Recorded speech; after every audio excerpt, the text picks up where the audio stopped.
ആറാം സെമസ്റ്റർ പരീക്ഷകൾക്ക് ശേഷം പല വിദ്യാർത്ഥികൾ പലപ്പോഴായി നമ്മളോട് ചോദിക്കുന്ന ഒരു കമൻ്റാണ് ആറാം സെമസ്റ്റർ പരീക്ഷകളുടെ വാല്യുവേഷൻ ലിബറൽ ആയിരിക്കുമോ അതോ സ്ട്രിക്റ്റ് ആകുമോ എന്ന്. 5 സെമസ്റ്റർ പരീക്ഷകളുടെ റിസൾട്ട് വന്ന് ആറാം സെമസ്റ്റർ റിസൾട്ടിന് വേണ്ടി കാത്തിരിക്കുന്ന വിദ്യാർത്ഥികളുടെ വലിയ സംശയമാണിത്. ഈ സെമസ്റ്ററിൽ സപ്ലിമെൻ്റ് അടിച്ചു കഴിഞ്ഞാൽ തീർച്ചയായിട്ടും അവരുടെ വർഷം പോവുമെന്ന് എല്ലാവർക്കും അറിയാം.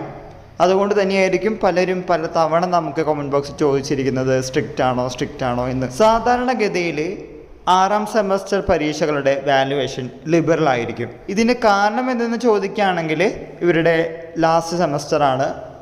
സോ ഇവരെ ജയിപ്പിക്കാനുള്ള എല്ലാ രീതിയിലുള്ള സപ്പോർട്ടും ടീച്ചേഴ്സിന് ചീഫ് കൊടുക്കാറുണ്ട് എന്ന് വിചാരിച്ച് പേപ്പറിൽ ഒന്നും എഴുതാത്ത വിദ്യാർത്ഥികൾക്ക് എഴുതി കൊടുത്ത് വാരിക്കോരി മാർക്കിട്ട് കൊടുക്കുമെന്നല്ല ഉദ്ദേശിക്കുന്നത്. നിങ്ങൾ എഴുതുന്ന പോയിന്റിൽ അത്യാവശ്യം ഓക്കെ ആണെങ്കിൽ, കോൺസെപ്റ്റ് മനസ്സിലാകുന്നുണ്ടെങ്കിൽ തീർച്ചയായിട്ടും നിങ്ങൾക്ക് മാർക്ക് കിട്ടുന്നതാണ്. സാധാരണ നമ്മൾ നേരത്തെ പറഞ്ഞ പോലെ തന്നെ വാല്യുവേഷൻ ക്യാമ്പൊക്കെ ആറാം സെമസ്റ്ററിൽ ലിബറലായിരിക്കും. കുറച്ചധികം വിദ്യാർത്ഥികൾക്ക് അനുകൂലമായ നിലപാടാണ് എടുക്കാറുള്ളത്. സ്ട്രിക്റ്റ് അങ്ങനെ ആവാറില്ല. So don't worry. നിങ്ങൾ ഈ അവധിക്കാലം നല്ല രീതിയിൽ തന്നെ ആഘോഷിച്ചോളൂ. നിങ്ങളുടെ ഫ്യൂച്ചർ പരിപാടികൾ, പഠിക്കണോ ജോലിക്ക് പോകണമെന്ന കാര്യങ്ങൾ നോക്കിക്കോളൂ. എല്ലാവിധ ഭാവുകങ്ങളും നേരുന്നു. ഇതുമായി റിലേറ്റ് ചെയ്യുന്ന പുതിയ അപ്ഡേറ്റുകൾ കിട്ടുന്ന മുറയ്ക്ക് നിങ്ങളുടെ മുമ്പിൽ ഷെയർ ചെയ്യുന്നതാണ്. മെയ് 2 മുതലാണ് വാല്യുവേഷൻ ഇപ്പോൾ പറഞ്ഞിരിക്കുന്നത്. ഇടയ്ക്കിടയ്ക്ക് മാറ്റുന്നുണ്ട്.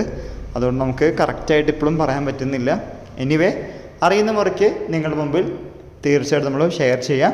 ഇക്കാര്യം മനസ്സിലാക്കി മുന്നോട്ട് പോവുക. എല്ലാവർക്കും ഒരിക്കൽ കൂടി നന്ദി, നമസ്കാരം.